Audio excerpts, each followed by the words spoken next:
नमामीश्वरं सच्चिदानन्दरूपं लसत्कुण्डलं गोकुले व्रजमानम्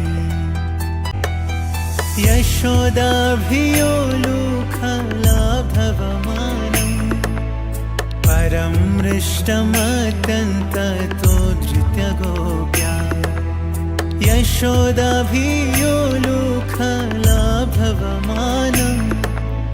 परं मृष्टमत्यन्ततो धृत्य गोप्या रुदन्तं मुहुर्नेत्रयुग्मं मृजन्तं कराम्भोजयुग्मेण शाटकनेत्रं मुहुश्वासकम्प त्रिरेखाककण्ठा स्थितग्रीवं दामोदरं भक्तिवादम् इति दृक्स्वलीलाभिरानन्दकुण्डे सोघोषनिमज्जन्तम् आख्यापयन्तम् तदीयेषितगेषु भक्तिजितत्वं पुनः प्रेमतस्तं सतावृत्तिवन्दे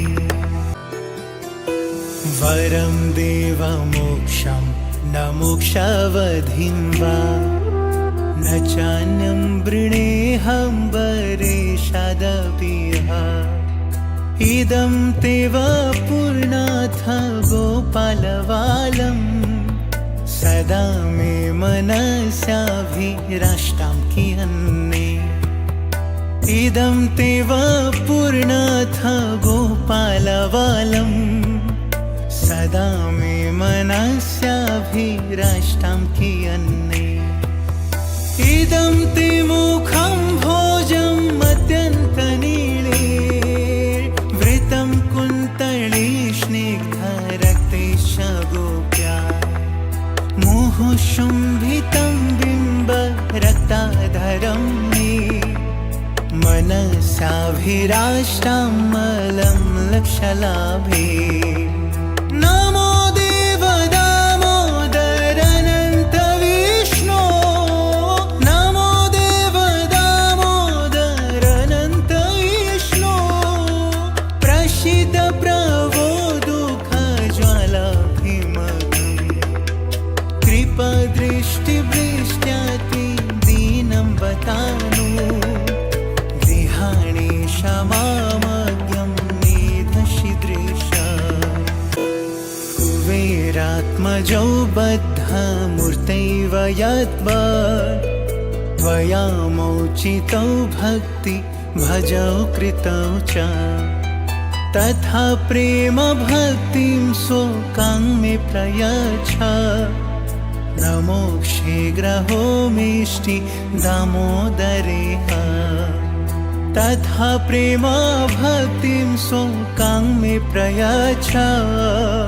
नमो शीघ्रहो मेष्टि दामोदरेह नमस्ते स्तु धाम्ने स्फुरब्धितिधाम्ने त्वदीयोदरायाथ विश्वस्य धाम्ने नमस्ते स्तु धाम्ने स्फुरब्धितिधाम्ने त्वदीयोदरायाथ विश्वस्य धाम्ने नमो राधिकायै त्वदीयप्रियायै नमोऽनन्तलीलाय देवाय तुभ्यं नमो राधिकायै त्वदीयप्रियायै नमोऽनन्तलीलाय